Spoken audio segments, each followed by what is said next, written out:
When you move into a new garden, the advice is always to wait a year before you make any big changes, so you can learn the space and figure out where everything should go. I did not do that, and most of my decisions turned out okay, but also mistakes were made. For instance, this raised bed. Last year, I set it up where I thought it would get plenty of sun, but I was wrong, and everything I planted in it struggled all season long. So as I work on getting my garden together this spring, this is something I want to correct. And after watching this garden for a year, seeing how the sun moves through it and observing its various microclimates, I think I know where this bed needs to go. So this week, we are moving a lot of soil, dismantling a raised bed, and putting it all back together again so I can get some more babies in the ground. And along the way, I'm going to share how I'm learning about this garden, including how I'm deciding which flowers want to grow where.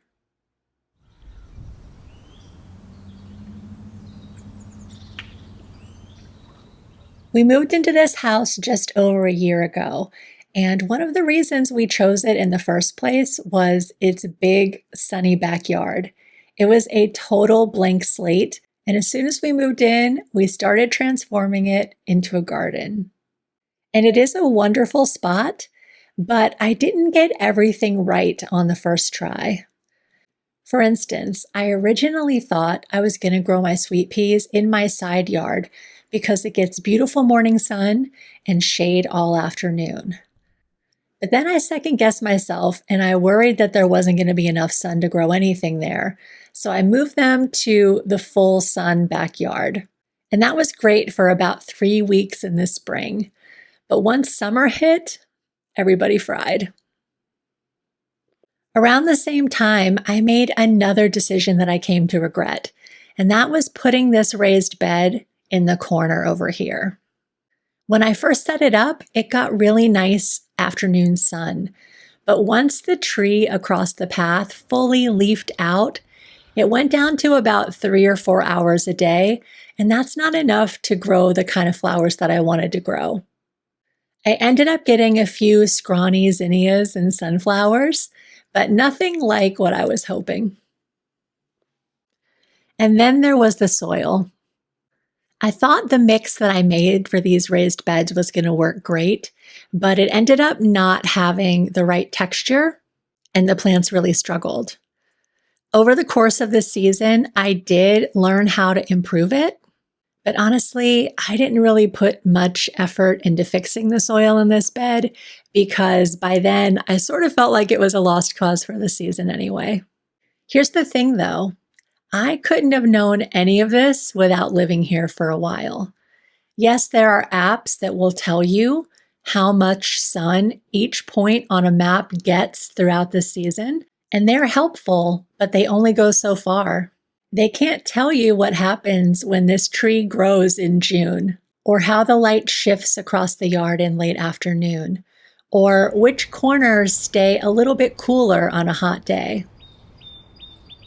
So every season in the garden, you end up making a few mistakes and you end up learning more. When you know better, you do better. And now that I know better, I think I can fix all 3 of these problems at once. I can give my sweet peas a home where they will not be battered by the afternoon sun. I can move this bed somewhere more productive. And while I'm at it, I can finally fix the soil as well.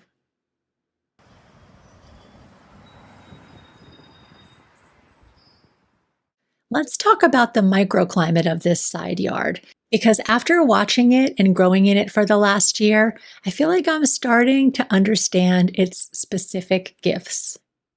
This side of the fence faces east, so as soon as the sun comes up over the horizon, it's flooded with gentle morning sun, all the way until about 1 p.m. when the sun goes to the other side of the house. Plus, our neighbors across the street have a bright white privacy fence, which reflects a ton of light back over to our side. And this reflected indirect light makes the plants really happy. The right end of the fence gets more sun than the left end.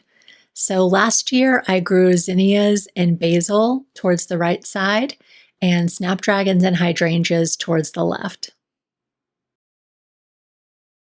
And everyone did really well. Even my zigzag cactus, a houseplant which refuses to grow even 1 inch when it's inside, but starts trying to take over the world when I put it outside for the summer. Even though this area is on the north side of our house, the fence gives it some protection from the worst of the weather, which tends to come from the west. Cool season plants like sweet peas, snapdragons, and pansies all prefer spring weather to summer weather. And after watching this spot for the last year, it does seem to stay a little more spring-like a little bit longer, which I'm hoping makes it a better home for all of these flowers. And maybe we can have sweet peas past mid-June, pansies with nice long stems for cutting, and snapdragons that don't peter out in midsummer. I think it's going to work, but there's really only one way to know for sure. This bed is pretty big, 2.5 feet wide by 7.5 feet long. So we're going to be shifting a lot of soil. My back definitely likes it better when I do projects like this a little bit at a time, so that's what I'm doing. All in all, I think it took me 4 or 5 days to get the soil out of this bed to the point where I could pick the bed up and move it. I decided to remove a panel from the bed as well because I wanted to make sure it wouldn't block the gate as it swings open. It looks like it belongs here, doesn't it? Okay, the next step was to level the bed as best I could and to start filling it back up again. All the soil on this tarp here is what I took out of the bed. And last year, I gotta say, this soil didn't seem quite right. It compacted down a lot, and it seemed to stay either soggy or dry, which is not what you want. This year, I want something looser and chunkier that will hold nutrients, but still let water and roots pass through easily. So as I put the soil back in, I'm making sure that I also add some of my native clay topsoil for structure and plenty of this really nice mushroom compost for nutrients and more texture. Last year, we bought our compost bag by bag, but this year we got a big delivery of it, 2 cubic yards, living in our garage, which is down the street and underneath our deck. So whenever I need more, I grab my buckets and head down there and schlep it back up to the garden. This is why I lifted weights all winter. We're in the home stretch now.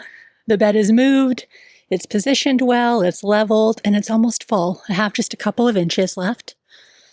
The soil mix is looking much better than the one I had last year, though, so hopefully it performs a lot better than that did. I've got a couple buckets of compost to put in here. I'm going to put in some more native clay soil, and I'm also going to use the potting soil in the containers from last year to give it a little bit more fluffiness. But yeah, I can't say I'm a soil expert, but based on what I've learned, this is looking a lot better than what I had last year. So fingers crossed everybody's happy in it.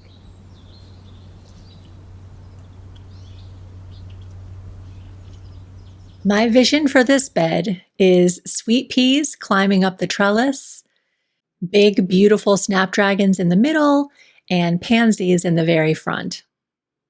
Since all of these flowers like a little bit of protection from the hottest part of the day, I'm hoping this will be a really great spot for them.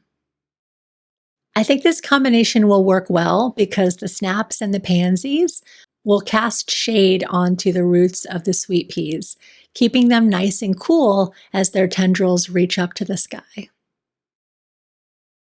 Now I want this trellis to fill out as much as possible, and I want the pansies to stretch nice and tall, so I'm planting everything pretty close together.